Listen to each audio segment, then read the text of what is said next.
Hello everyone, एक बार फिर से स्वागत है आप सभी का ऑनलाइन स्टडी जोन में। देखिए, मैंने आप लोगों को चैप्टर 1 प्रोवाइड कराया था, जो कि क्लास 9th का साइंस चैप्टर 1 हमने बात किया था। आज हम इस वीडियो में देखेंगे 9th क्लास का साइंस चैप्टर नंबर 2, जिसमें बात करेंगे क्या हमारे आसपास के पदार्थ शुद्ध है। लेकिन कल मैंने जो वीडियो डाला था उसमें हमने देखा था डायरेक्ट एमसीक्यू। तो कई कई लोगों ने कमेंट उसमें किया कि सबसे पहले आप उस चैप्टर का एक समरी हमारे सामने रखिए, छोटा मोटा जो भी है उसको एक बार हमारे सामने रखिए ताकि ओवरऑल हमें एनालिसिस मिल जाए, राइट।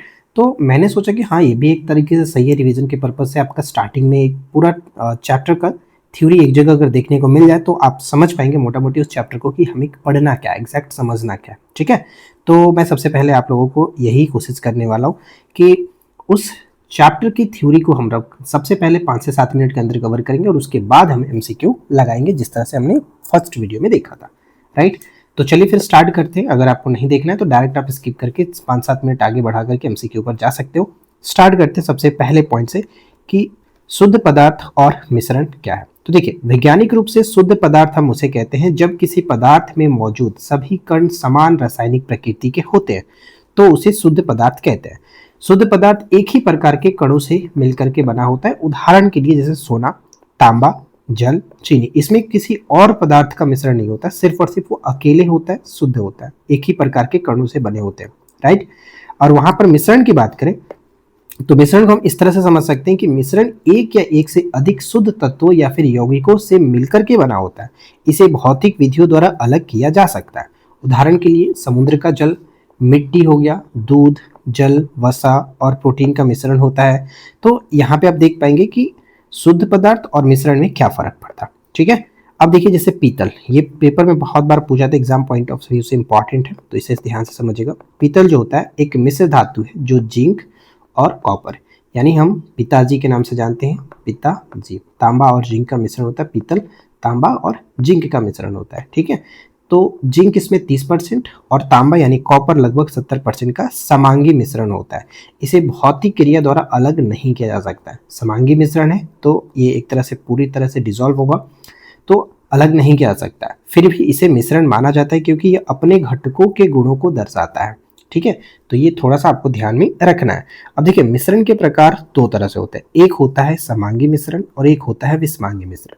समांगी मिश्रण उसे कहते हैं कि ऐसा मिश्रण जिसका बनावट और या फिर संगठन पूरी तरह से एक समान होता है।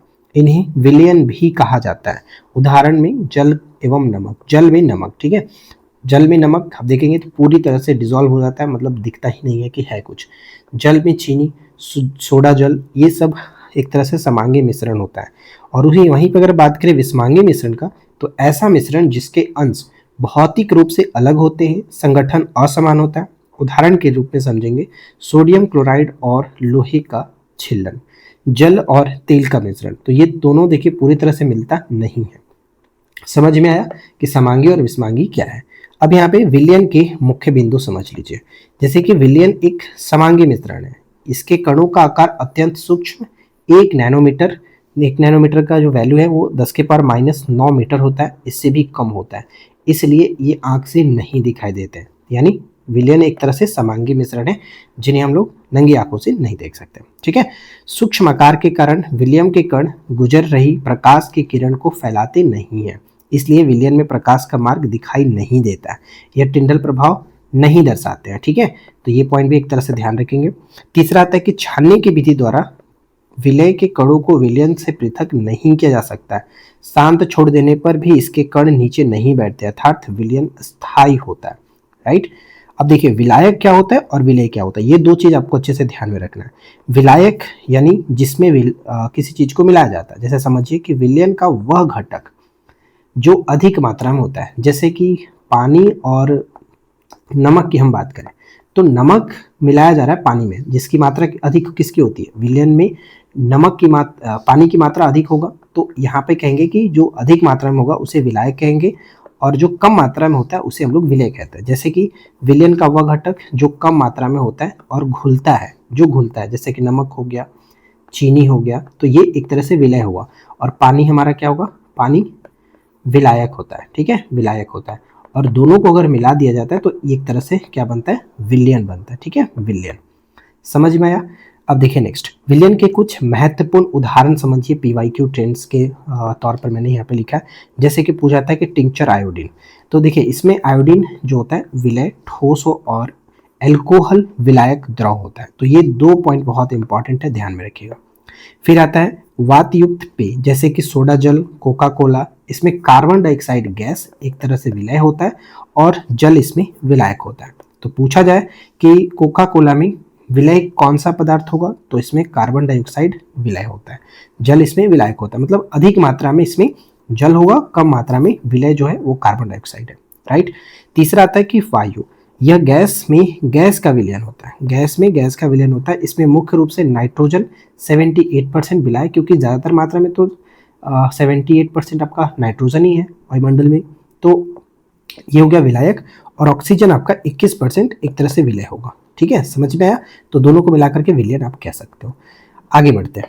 नेक्स्ट आता है निलंबन, जिसको सस्पेंशन भी कहा जाता है। सस्पेंशन, ध्यान समझिएगा। निलंबन यह एक विषमांगी मिश्रण होता है। इसमें विलय पदार्थ के कण घुलते नहीं है, ध्यान दीजिएगा, घुलते नहीं है, बल्कि माध्यम की समष्टि में निलंबित रहते हैं, मतलब नीचे जाकर के बैठ जाते हैं। इनके कणों का आकार बड़ा होता है और इन्हें आंखों से देखा जा सकता है। निलंबित कण प्रकाश की किरण को फैला देते हैं, जिससे उसका मार्ग दृष्टिगोचर हो जाता है। यह टिंडल प्रभाव दिखाता है। राइट। अच्छा, जब इसे शांत छोड़ दिया जाता है, मतलब इस जब निलंबन की जो विलयन है उसको शांत में छोड़ दिया जाए, तो उसके कण जो होते हैं वो नीचे बैठ जाते हैं, अर्थात निलंबन अस्थायी होता है। छानन विधि द्वारा इसे इनके कणों को मिश्रण से अलग किया जा सकता है। राइट। तो ये जो सारी चीजें हैं वो निलंबन में कथन के रूप में पूछा जा सकता है। हम प्रश्न देखेंगे तो आपको और भी आगे देखिए। अब आता है कोलाइडी विलयन। कोलाइडी विलयन के मुख्य बिंदु पर बात करते हैं। कोलाइड के जो कण होते हैं विलयन में समान रूप से फैले होते हैं। कणों का आकार छोटा होने के कारण यह समांगी प्रतीत होते हैं, लेकिन वास्तव में ये एक विषमांगी मिश्रण होता है।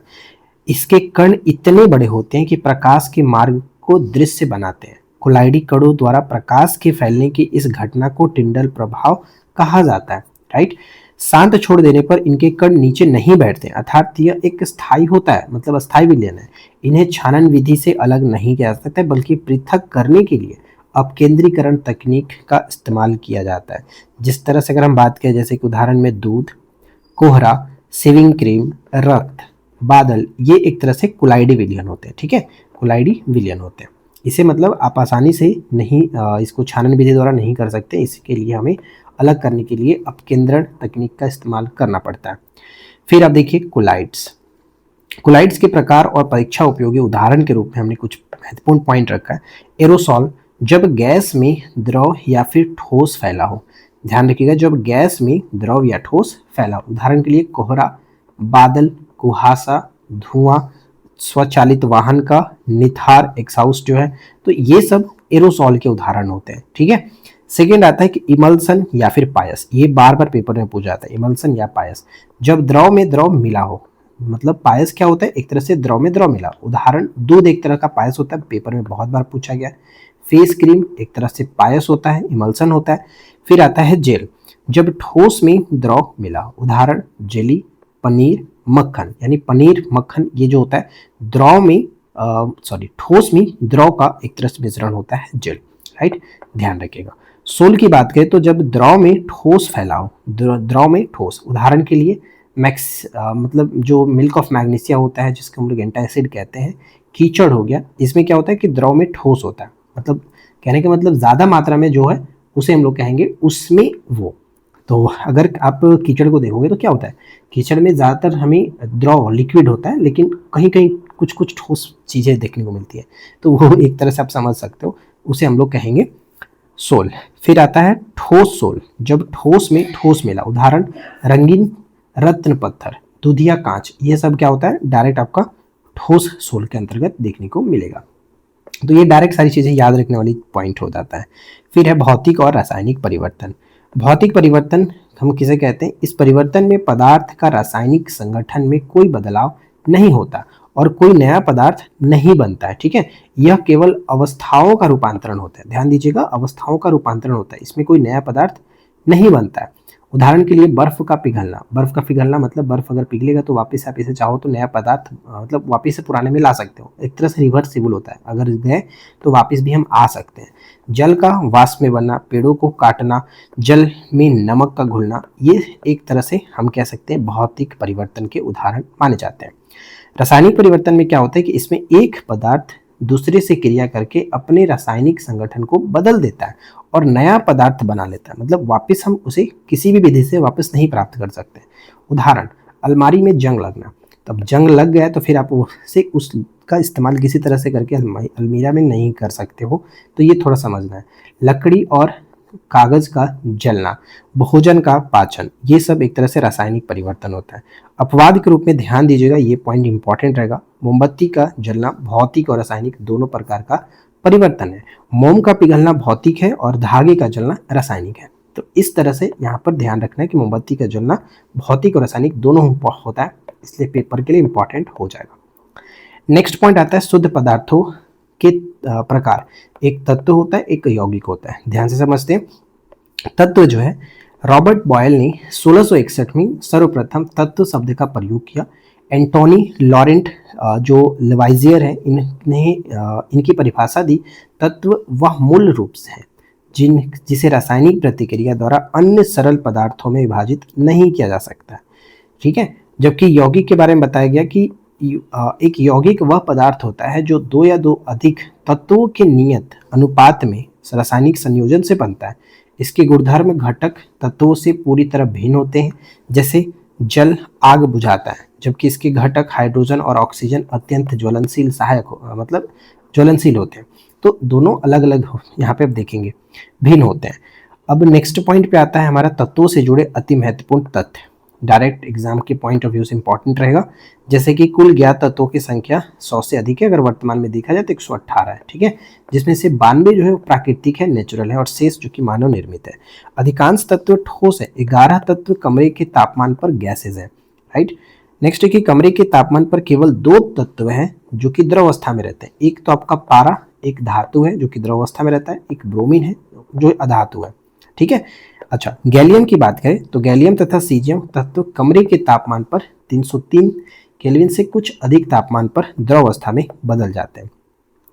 तो ये आपको याद रखना। नेक्स्ट पॉइंट देखने को मिलेगा उपधातु। मेटलॉइड जो होता है, कुछ तत्व धातु और अधातु के बीच के गुणों को दर्शाते हैं, जिन्हें हम लोग उपधातु कहते हैं। उदाहरण, बोरॉन, सिलिकॉन, जर्मेनियम, ये पॉइंट महत्वपूर्ण है। हाइड्रोजन सल्फाइड गैस जो है एक रंगहीन गैस है जिसकी गंध सड़े हुए अंडे जैसी होती है, ये आपको ध्यान में रखना है। ठीक है। H2S। मिश्रण और यौगिक में मुख्य अंतर समझ लीजिए। मिश्रण में तत्व या यौगिक केवल मिलने के लिए मिलते हैं, कोई नया पदार्थ नहीं बनता है, जबकि यौगिक में तत्व क्रिया करके पूर्णतः नए पदार्थ का निर्माण करते हैं। समझ में आया। मिश्रण का संगठन जो है वो परिवर्तनीय होता है, जबकि यौगिक में नए पदार्थ का संगठन सदैव अस्थायी और निश्चित होता है। तीसरा पॉइंट है कि मिश्रण अपने उपस्थित घटकों के गुणों को दर्शाता है, जबकि यौगिक के गुणधर्म घटक तत्वों से पूरी तरह भिन्न होते हैं। और लास्ट पॉइंट यहाँ पर यह है कि मिश्रण के घटकों को भौतिक विधियों द्वारा आसानी से अलग किया जा सकता है, जबकि यौगिक के घटकों को केवल रासायनिक या फिर वैद्युत रासायनिक प्रतिक्रिया द्वारा ही अलग किया जा सकता है। तो ये होते हैं दोनों में अंतर। ठीक है। तो ये था मोटा मोटी ओवरऑल इस चैप्टर का एक समरी। अब हम चलिए बात करते हैं इंपॉर्टेंट MCQ। तो देखिए, सबसे पहला प्रश्न आपके स्क्रीन पर क्या कह रहा है। वैज्ञानिकों के अनुसार एक शुद्ध पदार्थ का तात्पर्य है उस पदार्थ में मौजूद सभी कण समान रासायनिक प्रकृति के होते हैं। तो पहला पॉइंट अगर देखा जाए तो इसमें किसी तरह का दिक्कत नहीं है, क्योंकि वैज्ञानिक रूप से ऐसा ही माना जाता है कि शुद्ध पदार्थ का अर्थ है उसमें मौजूद जो सभी कण होंगे वो उनकी रासायनिक प्रकृति एक समान होगी। तो पहला पॉइंट करेक्ट है। सेकंड आता है कि दूध, घी और मक्खन वैज्ञानिकों की दृष्टि में पूरी तरह से शुद्ध पदार्थ है। ये पॉइंट गलत है, क्योंकि वैज्ञानिकों के लिए शुद्ध पदार्थ मतलब दूध शुद्ध पदार्थ नहीं है, बल्कि यह जल, वसा, प्रोटीन आदि का मिश्रण होता है। हमने स्टार्टिंग में भी आपको बताया था। तो ये पॉइंट गलत है। तीसरा है कि समुद्र का जल, खनिज और मिट्टी सभी शुद्ध पदार्थों के उदाहरण है। शुद्ध पदार्थ तो ये हो ही नहीं सकते, क्योंकि समुद्र का जल, खनिज और मिट्टी शुद्ध पदार्थ नहीं बल्कि विभिन्न तत्वों और यौगिकों के विषमांगी या फिर कह सकते हैं समांगी मिश्रण है। तो ये तीसरा पॉइंट भी हमारा गलत हो जाता है। अब हमें बताना है कि सत्य कथन क्या होगा। तो सत्य तो सिर्फ और सिर्फ एक ही था, इसलिए ऑप्शन ए को टिक करेंगे। अगर आपने चैप्टर 1 नहीं देखा है, चैप्टर 1, तो आप सबसे पहले चैप्टर 1 देखिए, समझिए, और उसके बाद एक एक करके आप चैप्टर को देखिए। सेकंड आता है कि पीतल निम्नलिखित में से किसका मिश्रण होता है। तो पीतल तो हमने जान ही लिया, पिताजी, ठीक है। तांबा और जिंक का मिश्रण होता है। तो इसमें देखिए 3 वाला तो ऐसे भी आपका कट जाएगा।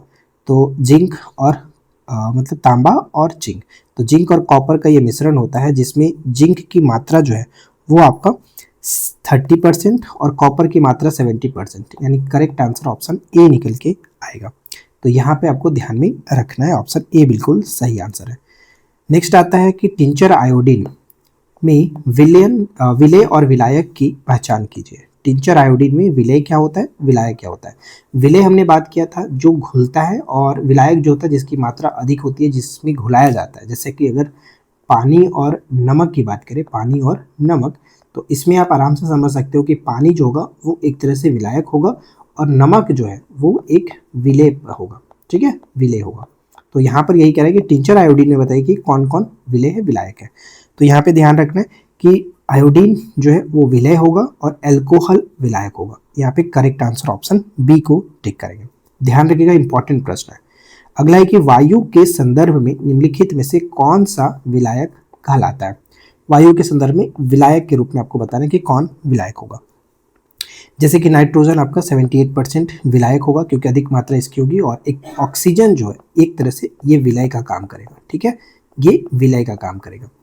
नेक्स्ट आता है कि विलयन के गुणों के संदर्भ में निम्नलिखित में से कौन सा कथन सही नहीं है। ध्यान दीजिएगा, कौन सा कथन सही नहीं है विलयन के गुणों के बारे में। तो देखते हैं, पहला पॉइंट यहाँ पर क्या रहा है कि विलयन एक समांगी मिश्रण है, ये सही है। विलयन के कण व्यास पे 1 नैनोमीटर से भी छोटा होता है, ये भी एक तरह से हमारा सही है। तीसरा आता है कि छानने की विधि द्वारा विलय के कणों को विलयन से पृथक किया जा सकता है, ये गलत होगा, क्योंकि विलयन के कणों का आकार अत्यंत छोटा, ठीक है, अत्यंत छोटा 1 नैनोमीटर से कम होने के कारण इन्हें छानने की विधि द्वारा पृथक नहीं किया जा सकता है। विलय के कण छानक पत्र से आसानी से पार निकल जाते हैं, तो ये पॉइंट बिल्कुल गलत होगा, ठीक है। तो हम असत्य के रूप में ऑप्शन सी को टिक करेंगे। विलयन को शांत छोड़ देने पर भी विलय के कण नीचे नहीं बैठते, समांगी मिश्रण में ऐसा नहीं होता है, तो ये एक तरह से कह सकते हैं ये तो सही था, तो ऑप्शन सी यहाँ पर गलत होगा। नेक्स्ट सवाल है कि किसी निश्चित तापमान पर यदि विलयन में और अधिक विलेय पदार्थ नहीं घुलता है तो उसे संतृप्त विलयन कहते हैं। पहला पॉइंट देखिए, ये कह रहा है कि किसी निश्चित तापमान पर यदि विलयन में और अधिक विलेय पदार्थ नहीं घुलाया जा सकता है तो उसे हम लोग संतृप्त विलयन कहते हैं। ये पॉइंट कहीं ना कहीं हम कह सकते हैं कि बिल्कुल सही है, क्योंकि एक निश्चित तापमान पर विलायक की अधिकतम क्षमता जो होती है, अधिकतम क्षमता एक विलेय घुल जाने के बाद वह संतृप्त विलयन बन जाता है, तो ये पॉइंट करेक्ट है। सेकंड आता है कि यदि एक विलयन में विलेय पदार्थ की मात्रा संतृप्तता से कम हो तो उसे असंतृप्त विलयन कहा जाता है, ये भी सही है, क्योंकि विलेय की सांद्रता संतृप्त स्तर से कम हो, मतलब एक अधिकतम लिमिट क्षमता से कम है, तो वो फिर एक तरह से कह सकते हैं असंतृप्त विलयन है ही, ठीक है। सेकेंड पॉइंट करेक्ट है। तीसरा आता है कि दिए गए एक निश्चित तापमान पर पृथक पृथक पदार्थों की विलयन क्षमता यानी घुलनशीलता समान होती है, ये गलत है, क्योंकि एक निश्चित तापमान पर अलग अलग पदार्थों की जल या फिर किसी विलायक में घुलनशीलता भिन्न भिन्न होती है, ठीक है, भिन्न भिन्न होती है, समान नहीं होती है, ये चीज़ गलत है, भिन्न भिन्न होती है। जैसे समान तापमान पर नमक और चीनी की घुलनशीलता अलग होती है, तो यहाँ पर हम कह सकते हैं तीसरा पॉइंट गलत होगा। तो हमें बताना क्या था, हमें बताना है कि असत्य कथन क्या है, तो असत्य तो सिर्फ और सिर्फ यहाँ पे 3 निकल गया है, इसलिए ऑप्शन बी को टिक करेंगे।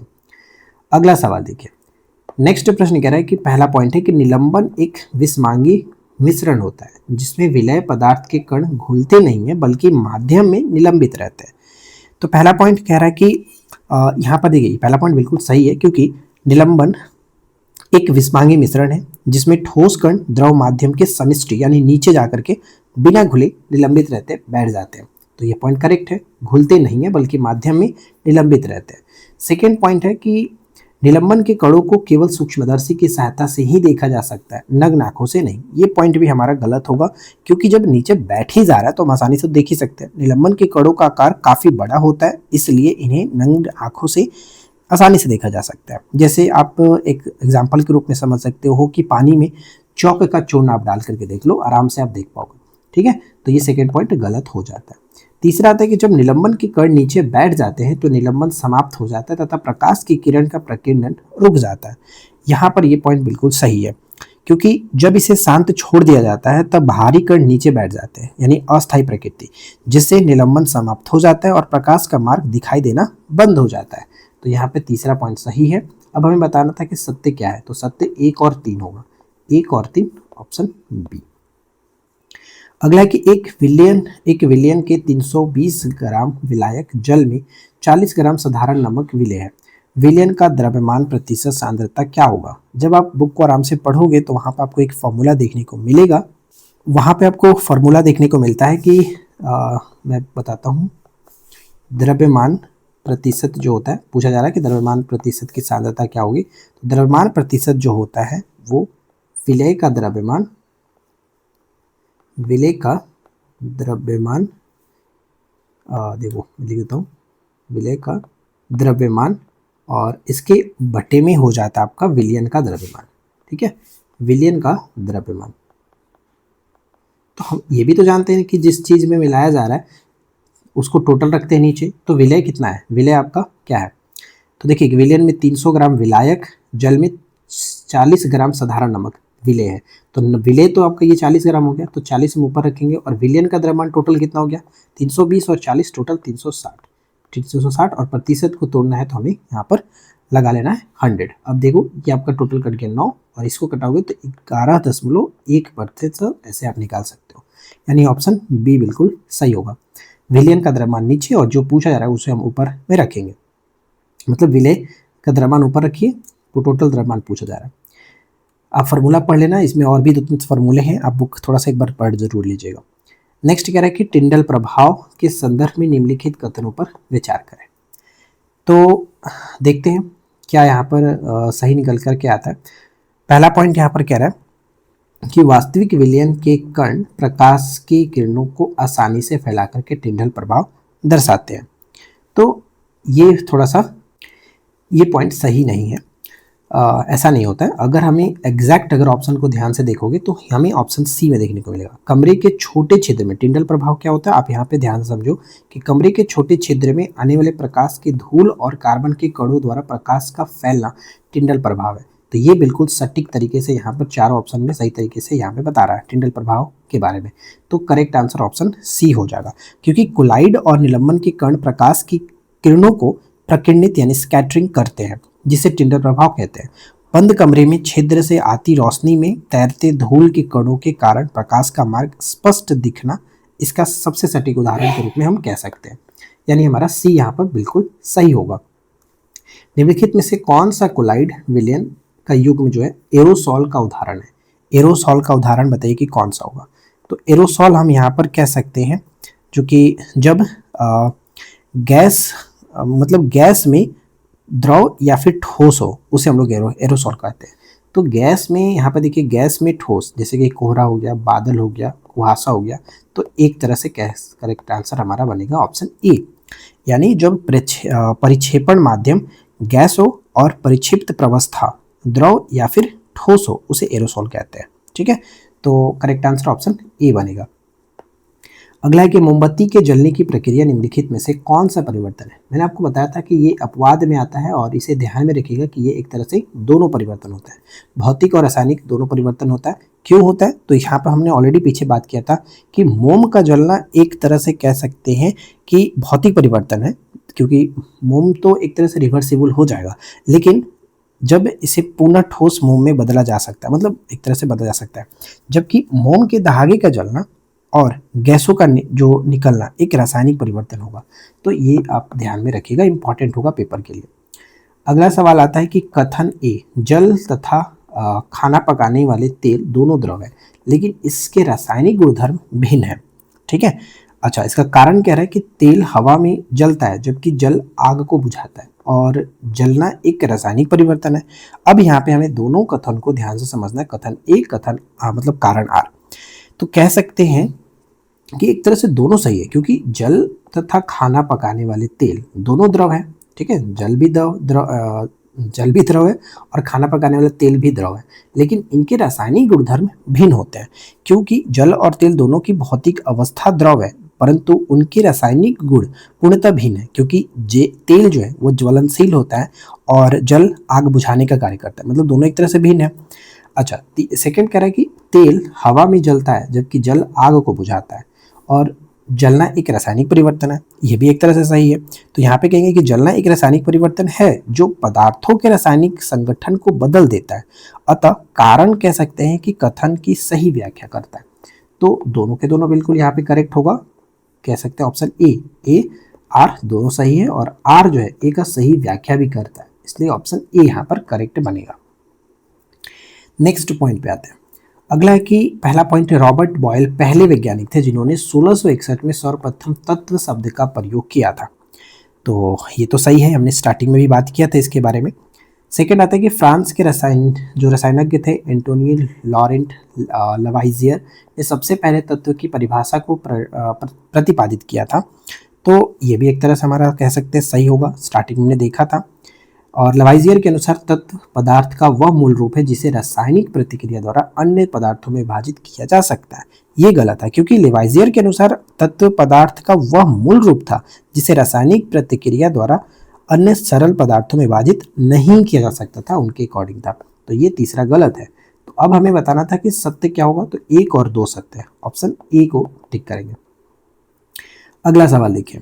नेक्स्ट है कि अभी तक ज्ञात तत्वों की संख्या 100 से अधिक है, जिसमें से 92 तत्व, 100 से अधिक मतलब टोटल आपका 118 है, हमने बताया था आपको, जिसमें से 92 तत्व प्राकृतिक है और बाकी जो शेष तत्व है वो मानव निर्मित है। तो ये पहला पॉइंट हमारा करेक्ट होगा, इसमें कोई दिक्कत तो है नहीं। ठीक है। अच्छा, सेकेंड कह रहा है कि ब्रोमीन एकमात्र अधातु है जो कमरे के तापमान पर गैस अवस्था में पाया जाता है। तो गैस अवस्था में नहीं, ये लिक्विड फॉर्म में पाया जाता है। ठीक है, लिक्विड फॉर्म में। तो ये सेकेंड पॉइंट हमारा गलत होगा। ब्रोमीन अधातु तो है, लेकिन वो द्रव अवस्था में पाया जाने वाला एकमात्र अधातु है। गैलियम तथा सीजियम, और इसी तरह से हमारा जो पारा होता है, यानी मरकरी जो होता है, मरकरी वो एक तरह से धातु होता है, मेटल होता है। ठीक है, वो भी आपका लिक्विड फॉर्म में पाया जाता है। अच्छा, गैलियम तथा सीजियम तत्व कमरे के तापमान से कुछ अधिक तापमान पर द्रव अवस्था में ले लेते हैं। ये भी सही है, क्योंकि गैलियम और सीजियम का गलनांक बहुत कम, करीब 303 केल्विन के पास होता है, जिसके कारण ये हथेली की गर्मी या फिर थोड़े उच्च तापमान पर पिघल करके द्रव बन जाते हैं। तो ये भी हमारा सही है, और फर्स्ट वाला भी सही था। तो हमें असत्य के रूप में केवल 2, ऑप्शन बी। ठीक है, चलिए आगे बढ़ते। अगला सवाल देखिए।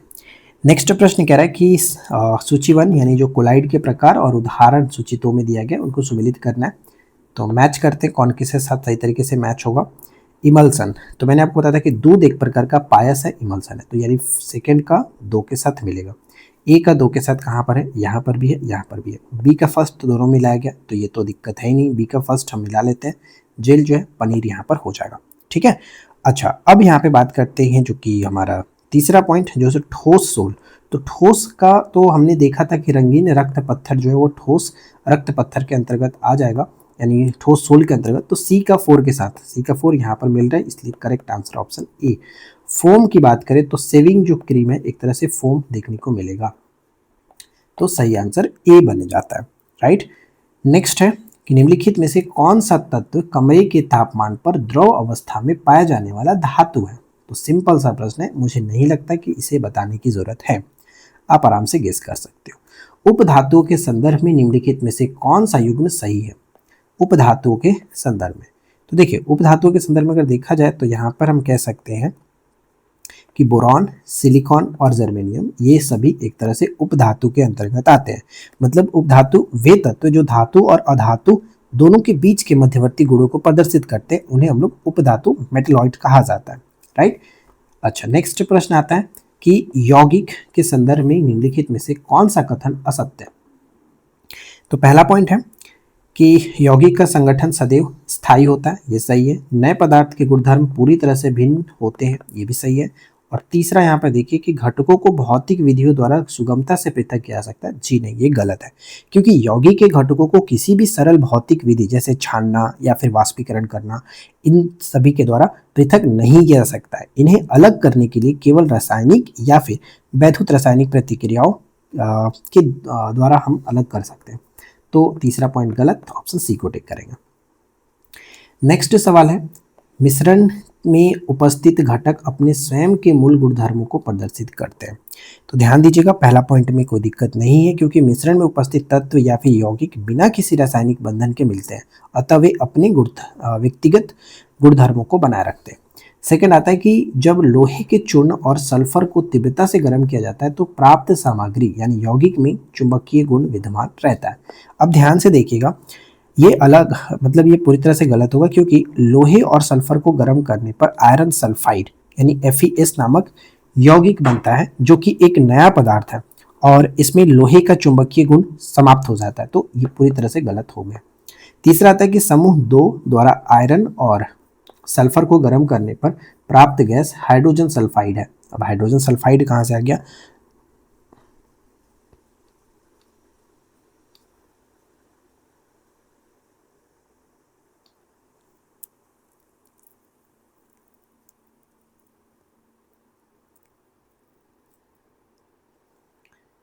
ध्यान दीजिएगा, तीसरा पॉइंट कह रहा है कि समूह 2 द्वारा आयरन और सल्फर को गर्म करने पर प्राप्त गैस हाइड्रोजन सल्फाइड है, जिसकी गंध सड़े हुए अंडे जैसी होती है। ये भी मैंने आपको बताया था कि हाइड्रोजन सल्फाइड जो है H2S जो होता है, इसका गंध एकदम सड़े हुए अंडे जैसी होती है, क्योंकि आयरन सल्फाइड यौगिक पर जब हम अम्ल डाला जाता है तो अत्यंत दुर्गंध युक्त हाइड्रोजन सल्फाइड गैस मुक्त होती है, जिसकी गंध बिल्कुल सड़े हुए अंडे के जैसे आपको स्मेल करता है।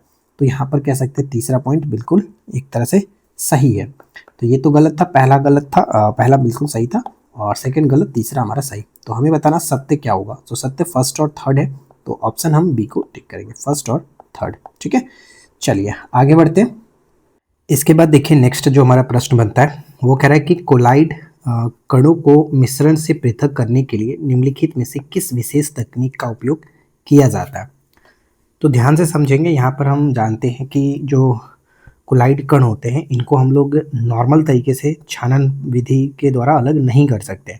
इन्हें पृथक करने के लिए हम अपकेंद्रण जो तकनीक है, जैसे कि दूध से क्रीम अलग करना, उस विधि को हम इस्तेमाल करेंगे। तो यहाँ पर हमारा ऑप्शन बी बिल्कुल करेक्ट बनेगा। अगला सवाल बनता है कि निम्नलिखित में से कौन सा परिवर्तन एक रासायनिक परिवर्तन है। रासायनिक परिवर्तन का उदाहरण है। तो ध्यान से समझिए, रासायनिक परिवर्तन में क्या होता है कि एक नया जो कि बन जाता है। ठीक है, मतलब कहने का मतलब है कि अगर कोई उसमें प्रतिक्रिया होती है तो वापस हम प्राप्त नहीं कर सकते, मतलब बदल नहीं सकते। तो कहने का मतलब यहाँ पे अकॉर्डिंग टू ऑप्शन ए बिल्कुल सही होगा। जैसे कि अलमारी में जंग लगना, जैसे कि अगर हम एक कहें कि लोहा जो है ऑक्सीजन और नमी से क्रिया करके आयरन ऑक्साइड नामक एक नया पदार्थ बना लेता है, जिसे हम लोग सामान्य भौतिक प्रक्रिया से वापस लोहे में हम नहीं बदल सकते। तो यहाँ पर इस तरह से कहेंगे ये रासायनिक परिवर्तन का उदाहरण हो जाएगा। फिर आता है अगला प्रश्न कि कथन ए, विलयन को कुछ समय के लिए शांत छोड़ देने पर भी विलय के कण नीचे नहीं बैठते हैं, अर्थात विलयन अस्थायी होता है। यहाँ तक तो इसमें कोई दिक्कत नहीं लग रहा है, ये बिल्कुल करेक्ट कह रहा है, राइट। क्योंकि अच्छा ये तो करेक्ट कह रहा है। सेकंड कह रहा है कारण ये है कि विलयन के कणों का आकार व्यास में 1 नैनोमीटर से भी छोटा होता है और वे माध्यम में समान रूप से वितरित होते हैं। देखिए ध्यान से समझिएगा कि विलयन एक समांगी मिश्रण होता है और इसके कण जो कि 1 नैनोमीटर से भी छोटे होते हैं। गुरुत्वाकर्षण बल इन अत्यंत छोटे कणों पर प्रभावी नहीं हो पाता है, जिससे वे कभी नीचे नहीं बैठते हैं और विलयन सदैव अस्थायी बना रहता है। तो यहाँ पे कह सकते हैं कि कारण जो है वो कथन का सही व्याख्या भी करता है। तो ऑप्शन ए बिल्कुल सही होगा कि ए और आर दोनों सही है और आर ए का सही व्याख्या भी कर रहा है। तो ऑप्शन ए को टिक करेंगे। अगला प्रश्न है, पहला पॉइंट कह रहा है कि कोलाइड एक समांगी मिश्रण प्रतीत होता है, लेकिन वास्तविकता में वह एक विषमांगी मिश्रण होता है। तो ये तो हमने स्टार्टिंग में भी हमने बात किया था, क्योंकि कोलाइड जैसे कि दूध देखने में पूरी तरह से एक समान या फिर समांगी लगता है, परंतु सूक्ष्म स्तर पर इसमें 2 अलग अलग प्रवस्थाएं होती है, जिससे ये कहेंगे कि विषमांगी होता है, राइट। सेकंड आता है कि कोलाइड। कोलाइड के कणों का आकार इतना बड़ा होता है कि उन्हें नग्न आंखों से स्पष्ट रूप से देखा जा सकता है। ये गलत होगा, क्योंकि कोलाइड कणों का आकार बहुत छोटा होता है, 1 नैनोमीटर से लेकर के 100 नैनोमीटर के बीच होता है, जिन्हें नग्न आंखों से नहीं देखा जा सकता है। तो ये सेकंड वाला हमारा गलत है। थर्ड आता है कि कोलाइड विलयन को शांत छोड़ देने पर इसके कण तल पर बैठ जाते हैं, अर्थात ये अस्थायी होते हैं। ये पॉइंट भी गलत होगा, क्योंकि कोलाइड कणों में निरंतर गति होने के कारण वे शांत छोड़ने पर भी नीचे नहीं बैठते हैं, अर्थात कोलाइड पूर्णतः कह सकते हैं कोलाइड जो विलयन होगा वो पूर्णतः स्थायी होता है। ठीक है, तो ये पॉइंट यहाँ पर गलत है। सेकंड और थर्ड दोनों गलत हो गया, सत्य के रूप में केवल एक हो जाएगा, ऑप्शन ए। अगला सवाल पे आते हैं। नेक्स्ट प्रश्न, पहला पॉइंट है कि तत्वों को असाधारण मतलब तत्वों को साधारण धातु, अधातु और उपधातु में वर्गीकृत किया जा सकता है। राइट, इसमें तो दिक्कत है ही नहीं, क्योंकि रासायनिक गुणों के आधार पर तत्वों को इन 3 मुख्य श्रेणियों में विभाजित किया गया है, तो ये पॉइंट करेक्ट है। सेकेंड बात करते हैं कि धातुएं ताप तथा विद्युत के कुचालक होती हैं, जबकि अधातुएं सुचालक होती है। ये पॉइंट पूरी तरह से गलत होगा, क्योंकि धातुओं में मुक्त इलेक्ट्रॉन की उपस्थिति के कारण ताप और विद्युत की उत्कृष्ट सुचालक होती हैं, मतलब गुड कंडक्टर्स होते हैं, जबकि अधातुएं कुचालक होती हैं। तो हमने बात किया कि जो भी यहाँ पे धातुएं होती हैं उनमें मुक्त इलेक्ट्रॉन होता है, जिस वजह से वो एक तरह से कह सकते हैं विद्युत के उत्कृष्ट सुचालक होते हैं, गुड कंडक्टर्स होते हैं, जबकि अधातुएं कुचालक होती हैं। ठीक है, तो यहाँ पर पूरी तरह से ये गलत हो जाता है।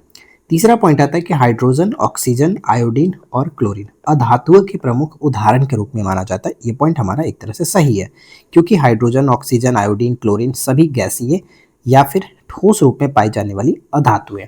तो ये पॉइंट हमारा सही होगा। तो सत्य के रूप में 1 और 3 को देखेंगे, यानी ऑप्शन हमारा सी करेक्ट हो जाता है। नेक्स्ट प्रश्न बनता है कि एक संतृप्त विलयन बनाने के लिए 36 ग्राम सोडियम क्लोराइड को 100 ग्राम जल में 293 केल्विन पर घोला जाता है, तो इस तापमान पर विलयन की सांद्रता का प्रतिशत क्या होगा, ये बताना है। तो हम विलयन की कुल द्रव्यमान की पहले बात करें, जैसे कि हमने स्टार्टिंग में ही बात किया था कि विलयन की जो सांद्रता आपको निकालना होगा, तो सबसे पहले आपको रखना है ऊपर में 36 ग्राम और नीचे में टोटल रखिए। तो टोटल आपका कितना हो जाएगा, ये आपको दोनों जोड़ करके देख लो, यानी 36 ग्राम का ये सोडियम क्लोराइड को 100 ग्राम जल में, तो यानी टोटल 136 ग्राम हो गया, और प्रतिशत के लिए 100 कर लो। ये आपका ओवरऑल देखने को मिलेगा ऑप्शन बी 26.4% लगभग में, तो ऑप्शन बी हो जाएगा। राइट, नेक्स्ट आता है कि निम्नलिखित में से कौन सा एक विषमांगी मिश्रण का सही उदाहरण है। तो देखिए, विषमांगी मिश्रण तो हमने आपको पहले भी बताया था कि विषमांगी मिश्रण क्या है, समांगी मिश्रण क्या है। बालू और नमक का जो मिश्रण होगा वो पूरी तरह से घुलेगा नहीं, एक तरह से विषमांगी मिश्रण होगा, यानी हम यहाँ पर कहेंगे कि ऑप्शन सी बालू और नमक का मिश्रण। ठीक है, बालू और नमक का मिश्रण एक विषमांगी मिश्रण है, क्योंकि इसके घटक पूरे मिश्रण में समान रूप से वितरित नहीं होते हैं और इन्हें नग्न आंखों से अलग अलग देखा जा सकता है। तो बिल्कुल सही होगा ऑप्शन सी। और बाकी जो भी है वो समांगी मिश्रण, जैसे जल में चीनी का घोल होगा वो पूरी तरह से डिजॉल्व हो जाएगा, नहीं देख सकते हैं। नमक जब जल में घुलेगा उसे भी नहीं देख पाएंगे। जल और एल्कोहल भी आपस में दोनों पूरी अच्छे तरीके से डिजॉल्व हो जाते हैं। नेक्स्ट आता है कि भौतिक गुणों के अंतर्गत निम्नलिखित में से किसका अध्ययन नहीं किया जाता है। तो ध्यान दीजिएगा, यहाँ पर हम कहेंगे कि ज्वलनशीलता और रासायनिक संगठन। ठीक है, ज्वलनशीलता और रासायनिक संगठन का अध्ययन रासायनिक गुणों के अंतर्गत किया जाता है, क्योंकि ये किसी पदार्थ की आंतरिक रासायनिक प्रकृति है और अन्य पदार्थों के साथ क्रिया करने की क्षमता को दर्शाते हैं। तो ये भौतिक नहीं, भौतिक गुणों के कह सकते बिल्कुल नहीं होगा, तो ऑप्शन सी को टिक करेंगे। नेक्स्ट प्रश्न आता है कि कोलाइड विलयन के 2 प्रमुख घटकों जैसे कि प्रक्षेपित प्रवस्था और प्रक्षेपण माध्यम के संदर्भ में कौन सा कथन सही है। तो ध्यान से समझेंगे, यहाँ पर अकॉर्डिंग टू क्वेश्चन हम ऑप्शन पर ध्यान दें तो विलय पदार्थ की तरह का घटक या प्रक्षिप्त कण को कोलाइड रूप में रहता है, इसे प्रक्षिप्त प्रवस्था कहते हैं। कहने का मतलब ये हुआ कि कोलाइड विलयन में जो पदार्थ विलय कणों के रूप में बिखरा रहता है या फिर निलंबन रहता है उसे प्रक्षिप्त प्रवस्था कहते हैं, और जिसमें घुलता है, यानी जैसे विलायक समझ लो, विलायक एक तरह से माध्यम बनेगा। ठीक है, और विलय जो होगा वो प्रक्षिप्त प्रवस्था बनेगा। समझना है, ये चीज़ हमें ध्यान रखना है। अगर हम यहाँ पर पानी और नमक की बात करें तो ध्यान से समझेंगे कि प्रवस्था किसको बोलेंगे और माध्यम किसको बोलेंगे। तो हम यहाँ पर विलायक जो ये होगा इसमें घुलाने का काम करेंगे हम लोग। तो विलायक जो है वो एक तरह से हम कहेंगे यहाँ पर कि प्रक्षेपण माध्यम होगा, ठीक है, माध्यम होगा, ये माध्यम होगा। और ये जो नमक आप देख रहे हैं ये विलय बनेगा, तो विलय यहाँ पर हमारा होगा प्रक्षेपण प्रवस्था, ठीक है, प्रक्षिप्त प्रवस्था, ये आपका प्रवस्था होगा, ठीक है, प्रवस्था। तो ये आप दोनों ध्यान में रखिएगा, यहाँ पे करेक्ट आंसर ऑप्शन बी हो जाता है। अगला सवाल कि कथन ए अवस्थाओं का अंतर रूपांतरण जैसे कि बर्फ का जल या फिर वाष्प में बदलना एक भौतिक परिवर्तन है। तो पहला पॉइंट पे अगर हम ध्यान रखें तो बिल्कुल सही होगा, इसमें कोई दिक्कत नहीं है, एक भौतिक परिवर्तन है। और कारण की बात करें तो यह परिवर्तन पदार्थों के रासायनिक संगठन में बिना कोई परिवर्तन किए होता है और उनकी जो रासायनिक प्रकृति समान रहती है। तो यहाँ पर हम कह सकते हैं कि बर्फ जो है जल द्रव मतलब द्रव जल और वाष्प बाह्य रूप से भिन्न दिखते हैं, लेकिन उनके भौतिक गुण जैसे घनत्व अलग होते हैं, परंतु रासायनिक दृष्टिकोण से तीनों का अणुसूत्र H2O ही रहता है। इसलिए कह सकते हैं कि अवस्था परिवर्तन एक भौतिक परिवर्तन है और कारण यहाँ पर बिल्कुल सही व्याख्या भी किया गया। तो करेक्ट आंसर ऑप्शन ए बनेगा। ए और आर दोनों सही है और आर ए का सही व्याख्या भी करता है, तो ऑप्शन ए को टिक कर सकते हैं। पहला पॉइंट यहाँ पर कह रहा है कि मिश्रण दो या दो से अधिक तत्वों या फिर यौगिकों के किसी भी अनुपात में मिलाने से बनता है जिनका संगठन जो कि परिवर्तन ये होता है। तो पहला पॉइंट यहाँ पर देखिए, ध्यान दीजिएगा कि मिश्रण को हम जानते हैं कि वो निश्चित में तो होता नहीं है, दो या दो से अधिक तत्वों को या यौगिकों को किसी भी अनुपात में मिलाते हैं। जब निश्चित अनुपात में मिलाएंगे तो फिर वो यौगिक के हम रूप में जानते हैं। तो पहला पॉइंट हमारा सही है। सेकेंड कह रहा है कि यौगिक में नए पदार्थ का संगठन सदैव अस्थायी होता है और इनके गुणधर्म घटक तत्वों से पूरी तरह भिन्न होते हैं। मतलब कहने का मतलब यह हुआ कि जैसे कि यौगिक जैसे नमक या फिर चीनी का जो संगठन है सदैव निश्चित भार के अनुपात में स्थिर होता है और इसके जो गुण होंगे वो मूल तत्वों से अलग होते हैं। तो यहाँ पर हमारा सेकंड पॉइंट भी करेक्ट है। अच्छा, तीसरा पॉइंट आता है कि जल H2O एक मिश्रण है क्योंकि इसमें हाइड्रोजन और ऑक्सीजन दोनों गैसों के गुण पाए जाते हैं। ये पॉइंट गलत होगा क्योंकि जल एक यौगिक है, कंपाउंड है, मिश्रण नहीं है। जल के गुण उसके जो घटक तत्व हाइड्रोजन जो अत्यधिक ज्वलनशील और ऑक्सीजन जो कि जलने में सहायक है से बिल्कुल अलग होने के होते हैं, क्योंकि जल जो है आग बुझाता है। तो इस तरह से हम यहाँ पे देखेंगे तो एक तरह से ये पॉइंट जो है पूरी तरह से गलत कह रहा है, राइट। जल एक मिश्रण नहीं है, पूरी तरह से यौगिक है। क्लियर। तो सत्य के रूप में एक और दो को टिक करेंगे, यहाँ पे ऑप्शन हमारा बी बिल्कुल सही होगा। अगला सवाल क्या बनता है कि पहला पॉइंट है कि अधातुएं विभिन्न रंगों की होती हैं और ये ताप तथा विद्युत का कुचालक होती हैं। तो एक तरह से तो ये सही है ही, क्योंकि अधातुएं में ठोस द्रव गैस तीनों रूप में मिलते हैं और ये कुचालक भी होती हैं, तो ये सही है। सेकेंड है कि अधातुएं स्वभाव से अत्यधिक चमकीली, प्रतिध्वनिपूर्ण और आघातवर्धनीय होती हैं। ये पॉइंट थोड़ा सा यहाँ पर गलत होगा क्योंकि अधातुएं की बात कर रहे हैं। अधातुएं वैसे भी जो कि चमकीली नहीं होती हैं, अपवाद होता है, आयोडीन के बारे में हम जानते हैं, क्योंकि चमक, प्रतिध्वनिपूर्णता और आघातवर्धनीय धातुओं के विशेष लक्षण है। ठीक है, धातुओं के विशेष लक्षण, अधातुओं के नहीं है। तो अधातुएं आमतौर पर भंगुर होते हैं, चमकहीन होते हैं। आयोडीन अपवाद में मैंने आपको इससे पहले बहुत सारे वीडियो में बताया है, तो ये ध्यान में रखिएगा। तो ये सेकेंड पॉइंट हमारा गलत है।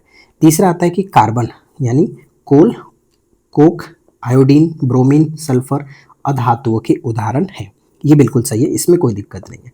तो यहाँ पर हम कह सकते हैं सत्य के रूप में फर्स्ट और थर्ड यहाँ पर सही है, फर्स्ट और थर्ड ऑप्शन बी। अगला प्रश्न कह रहा है कि वातयुक्त पेय जैसे कि सोडा जल और कोक आदि में विलय और विलायक का सही युग्म कौन सा होगा।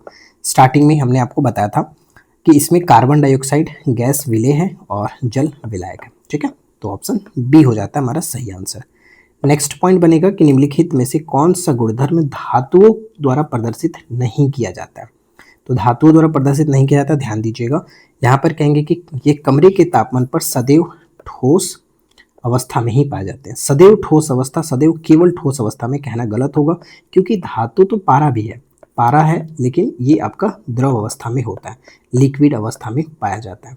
तो ये तो कह सकते हैं कि ये अपवाद में है, तो सदैव केवल ठोस में कहना गलत होगा, इसलिए हम यहाँ पे ऑप्शन डी को टिक करेंगे, राइट।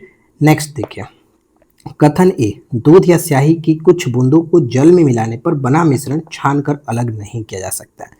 तो ये तो सही है ही, नहीं किया जा सकता है। और कारण कह रहा है कि कोलाइड कणों का आकार इतना छोटा होता है कि ये छनक जो पत्र है फिल्टर पेपर के छिद्रों से आसानी से पार निकल जाते हैं। ये भी हमारा सही है, इसलिए हम इसे छानकर अलग नहीं कर सकते। दूध और पानी का मिश्रण एक कोलाइड विलयन है। कोलाइड कणों का आकार निलंबन से छोटा होने के कारण साधारण छन्ना जो छानक पत्र के छिद्रों से इन्हें रोक नहीं पाते हैं, और ये मतलब हम छान नहीं पाते हैं, और पूरा मिश्रण बिना छाने बाहर आ जाता है। अतः कारण यहाँ पर कह सकते हैं बिल्कुल पुष्टि करता है। तो ऑप्शन ए को टिक करेंगे। अगला प्रश्न जो है वो आप देख पाएंगे सूची 1 को सूची 2 के साथ, यानी प्रकृति का यहाँ पर है पदार्थ की प्रकृति और उदाहरण से सुमिलित करना। तो मिलाते हैं, तत्व है, तो देखिए क्या मिलाना है हमें, पदार्थ की प्रकृति और उदाहरण से मिलाना है। तो चलिए देखते हैं कौन किसके साथ सही तरीके से मैच करेगा। तो जो तत्व है, तत्व यहाँ पर देखेंगे कॉपर और लोहा, कॉपर या फिर लोहा एक तरह से तत्व हो जाएंगे। तो फर्स्ट का 3 यहाँ पर भी है, यहाँ पर भी है। आगे देखते हैं, इसके बाद देखेंगे यौगिक। तो यौगिक के रूप में आप देखेंगे तो आप कहेंगे पूरी तरह से हो जाएगा मीथेन और चीनी यौगिक होगा, क्योंकि निश्चित अनुपात में रहता है ये। तो यहाँ पर करेक्ट आंसर ऑप्शन ए बनेगा। सी का 4 हो जाएगा, यानी समांगी मिश्रण में जल में नमक का घोल पूरी तरह से समांगी मिश्रण है, जिन्हें हम नंगी आंखों से नहीं देख पाएंगे, पूरी तरह से डिसॉल्व हो जाता है, तो समांगी मिश्रण। और विषमांगी में आप देखेंगे कि जल और तेल ये तो पूरी तरह से नहीं मिलता है। तो क्लियर है, हमारा ऑप्शन ए होगा।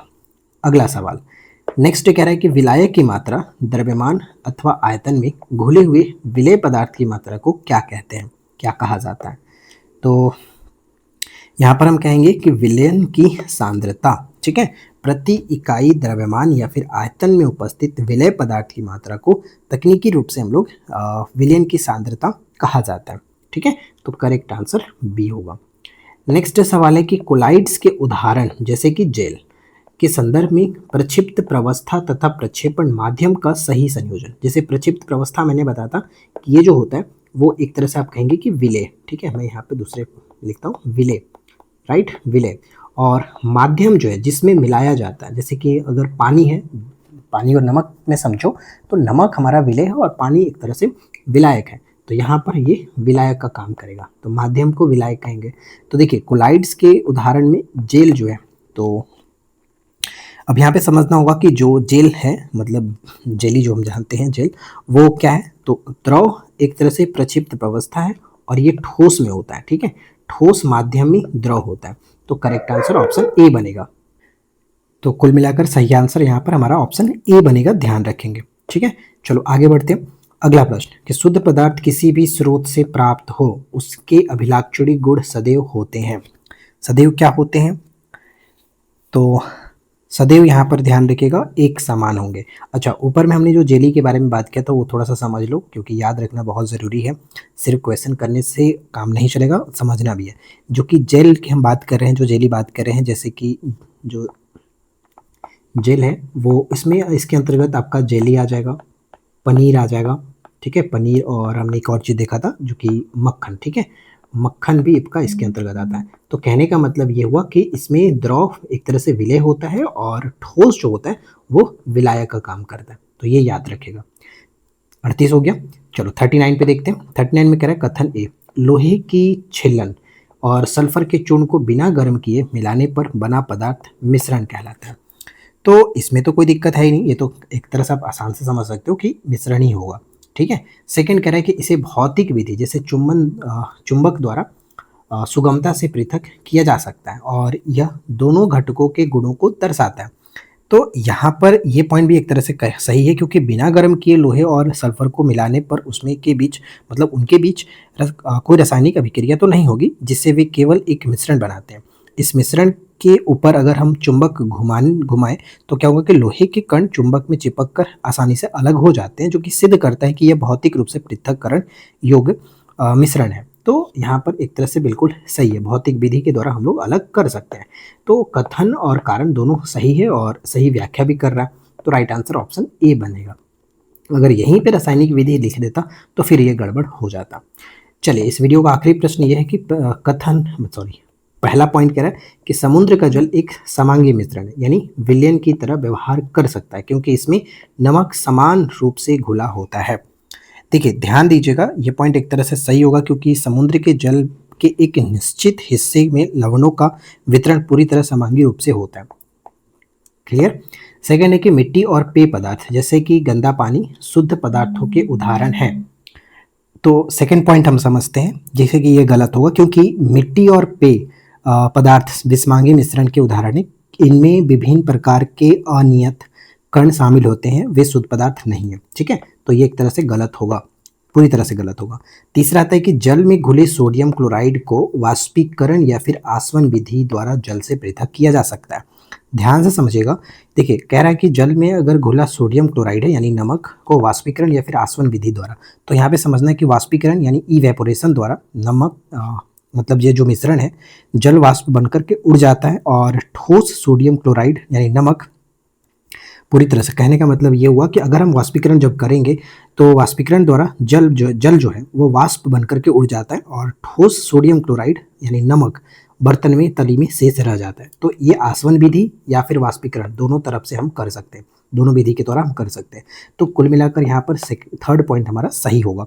तो हमें बताना क्या था, सत्य बताना था। तो फर्स्ट और थर्ड यहाँ पर पूरी तरह से सही है, तो ऑप्शन सी को टिक करेंगे, सी यहाँ पर बिल्कुल करेक्ट होगा। तो देखिए कुल मिलाकर यहाँ पर हमने इस चैप्टर 2 से 40 क्वेश्चन रखे थे जो कि बहुत ही चुनिंदा प्रश्न थे और हमने पूरी कोशिश की है कि सभी चीज़ों को इन 40 क्वेश्चन के साथ समझाने की। अगर आप देखो चैप्टर के कोर को समझ जाओगे तो आप आराम से सारी चीज़ों को कर सकते हो।